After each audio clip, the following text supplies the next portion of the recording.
The Dependence by Anton Pavlovich Chekhov. Mihail Petrovich Zartov, a decrepit and solitary old man of 70, belonging to the artisan class, was awakened by the cold and the aching in his old limbs. It was dark in his room, but the little lamp before the icon was no longer burning. Zartov raised the curtain and looked out of the window. The clouds that shrouded the sky were beginning to show white here and there, and the air was becoming transparent, so it must have been nearly 5, not more. Zartov cleared his throat, coughed, and shrinking from the cold got out of bed. In accordance with years of habit, he stood for a long time before the icon saying his prayers.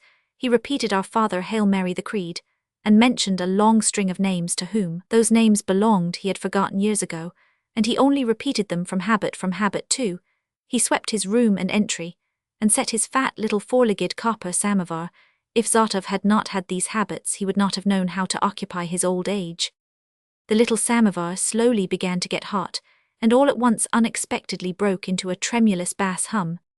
"Oh, you've started humming," grumbled Zartov. "Hum away then, and bad luck to you." At that point, the old man appropriately recalled that in the preceding night he had dreamed of a stove, and to dream of a stove is a sign of sorrow. Dreams and omens were the only things left that could rouse him to reflection, and on this occasion he plunged with a special zest into the considerations of the questions what the samovar was humming for, and what sorrow was foretold by the stove. The dream seemed to come true from the first. Zartov rinsed out his teapot, and was about to make his tea, when he found there was not 1 teaspoonful left in the box. "What an existence," he grumbled, rolling crumbs of black bread round in his mouth. "It's a dog's life, no tea. And it isn't as though I were a simple peasant. I am an artisan, and a house owner, the disgrace." Grumbling and talking to himself, Zartov put on his overcoat, which was like a crinoline, and thrusting his feet into huge clumsy galosh boots made in the year 1867, by a bootmaker called Prohorich, went out into the yard. The air was grey cold, and sullenly still. The big yard, full of tufts of burdock and strewn with yellow leaves, was faintly silvered with autumn frost. Not a breath of wind, nor a sound. The old man sat down on the steps of his slanting porch, and at once there happened what happened regularly every morning. His dog Liska, a big, mangy, decrepit-looking white yardog with black patches, came up to him with its right eye shut. Liska came up timidly, wriggling in a frightened way, as though her paws were not touching the earth but a hot stove, and the whole of her wretched figure was expressive of abjectness. Zartov pretended not to notice her, but when she faintly wagged her tail and, wriggling as before, licked his galosh, he stamped his foot angrily.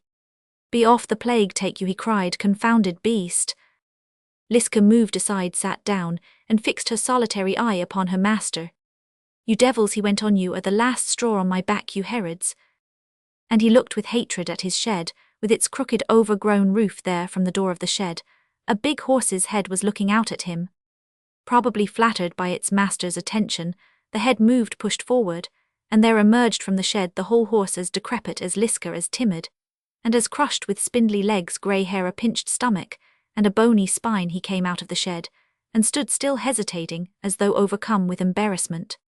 "Plague take you," Zartov went on, "shall I ever see the last of you jailbird pharaohs? I wager you want your breakfast," he jeered, twisting his angry face into a contemptuous smile. "By all means, this minute. A priceless steed like you must have your fill of the best oats.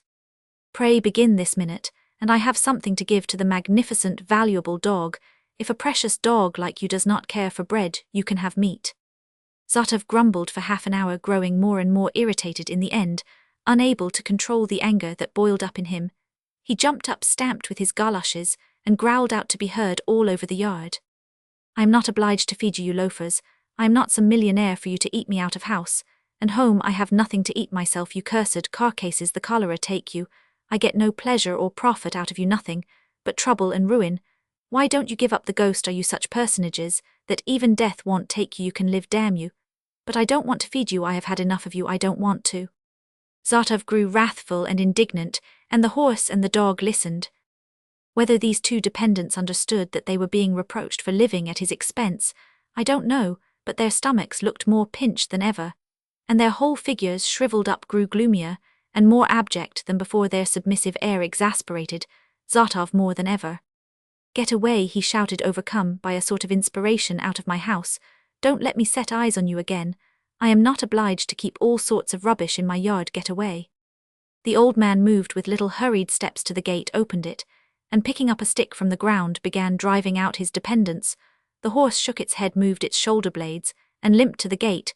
The dog followed him. Both of them went out into the street, and after walking some 20 paces stopped at the fence. "I'll give it you," Zartov threatened them. When he had driven out his dependents, he felt calmer and began sweeping the yard from time to time. He peeped out into the street. The horse and the dog were standing like posts by the fence, looking dejectedly towards the gate. "Try how you can do without me," muttered the old man, feeling as though a weight of anger were being lifted from his heart. "Let somebody else look after you now. I am stingy and ill-tempered. It's nasty living with me, so you try living with other people, yes." After enjoying the crushed expression of his dependents and grumbling to his heart's content, Zartov went out of the yard and, assuming a ferocious air, shouted, "Well, why are you standing there? Whom are you waiting for, standing right across the middle of the road and preventing the public from passing? Go into the yard." The horse and the dog, with drooping heads and a guilty air, turned towards the gate. Liska, probably feeling she did not deserve forgiveness, whined piteously, "Stay you can, but as for food y'all get nothing from me. You may die for all I care." Meanwhile the sun began to break through the morning, mist, its slanting rays gilded over the autumn frost. There was a sound of steps and voices. Zartov put back the broom in its place and went out of the yard to see his crony and neighbor Mark Ivanitch, who kept a little general shop on reaching his friend's shop. He sat down on a folding stool side, sedately stroked his beard, and began about the weather. From the weather the friends passed to the deacon, from the deacon to the choristers, and the conversation lengthened out. They did not notice as they talked how time was passing, and when the shopboy brought in a big teapot of boiling water, and the friends proceeded to drink tea, the time flew as quickly as a bird. Zartov got warm and felt more cheerful. "I have a favor to ask of you, Mark Ivanitch," he began after the 6th glass, drumming on the counter with his fingers. "If you would just be so kind as to give me a gallon of oats again today." From behind the big tea chest behind which Mark Ivanitch was sitting came the sound of a deep sigh. "Do be so good," Zartov went on. "Never mind tea, don't give it me today, but let me have some oats. I am ashamed to ask you, I have wearied you with my poverty, but the horse is hungry."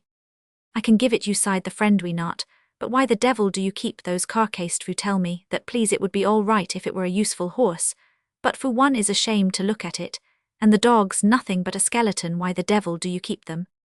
"What am I to do with them?"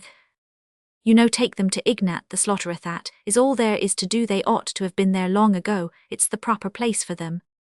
"To be sure, that is so, I dare say. You live like a beggar and keep animals," the friend went on. "I don't grudge the oats, God bless you, but as to the future, brother, I can't afford to give regularly every day. There is no end to your poverty. One gives, and one doesn't know when there will be an end to it all." The friend sighed and stroked his red face. "If you were dead, that would settle it," he said. "You go on living, and you don't know what for. Yes, indeed, but if it is not the Lord's will for you to die, you had better go somewhere into an almshouse or a refuge." "What for? I have relations. I have a great-niece." And Zartov began telling at great length of his great-niece Glasha, daughter of his niece Katerina, who lived somewhere on a farm. "She is bound to keep me," he said. "My house will be left to her, so let her keep me. I'll go to her. It's Glasha, you know, Katya's daughter, and Katya, you know, was my brother Pantely's stepdaughter. You understand, the house will come to her. Let her keep me. To be sure, rather than live as you do, a beggar, I should have gone to her long ago. I will go, as God's above, I will go. It's her duty." When an hour later the old friends were drinking a glass of vodka, Zartov stood in the middle of the shop and said with enthusiasm, "I have been meaning to go to her for a long time. I will go this very day. To be sure, rather than hanging about and dying of hunger, you ought to have gone to the farm long ago. I'll go at once. When I get there, I shall say, take my house, but keep me and treat me with respect. It's your duty. If you don't care to, then there is neither my house nor my blessing for you. Goodbye, Ivanitch." Zartov drank another glass, and inspired by the new idea hurried home. The vodka had upset him and his head was reeling, but instead of lying down, he put all his clothes together in a bundle, said a prayer, took his stick, and went out muttering and tapping on the stones with his stick. He walked the whole length of the street without looking back, and found himself in the open country. It was 8 or 9 miles to the farm. He walked along the dry road, looked at the town herd lazily munching the yellow grass, and pondered on the abrupt change in his life, which he had only just brought about so resolutely. He thought too about his dependents. When he went out of the house, he had not locked the gate, and so had left them free to go whither they would. He had not gone a mile into the country when he heard steps behind him.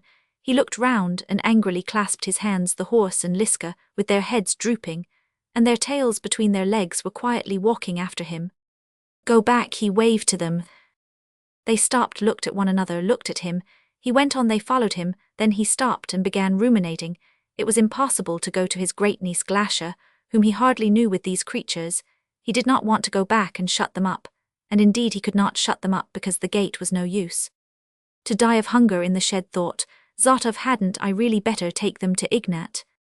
Ignat's hut stood on the town pasture ground 100 paces from the flagstaff. Though he had not quite made up his mind, and did not know what to do, he turned towards it. His head was giddy, and there was a darkness before his eyes. He remembers little of what happened in the slaughterer's yard. He has a memory of a sickening heavy smell of hides, and the savoury steam of the cabbage soup Ignat was sipping. When he went in to him as in a dream, he saw Ignat, who made him wait 2 hours, slowly preparing something, changing his clothes, talking to some women about corrosive sublimate. He remembered the horse was put into a stand, after which there was the sound of 2 dull thuds, one of a blow on the skull, the other of the fall of a heavy body. When Liska, seeing the death of her friend, flew at Ignat barking shrilly, there was the sound of a 3rd blow that cut short the bark abruptly. Further, Zotov remembers that in his drunken foolishness, seeing the 2 corpses, he went up to the stand and put his own forehead ready for a blow. And all that day his eyes were dimmed by a haze, and he could not even see his own fingers.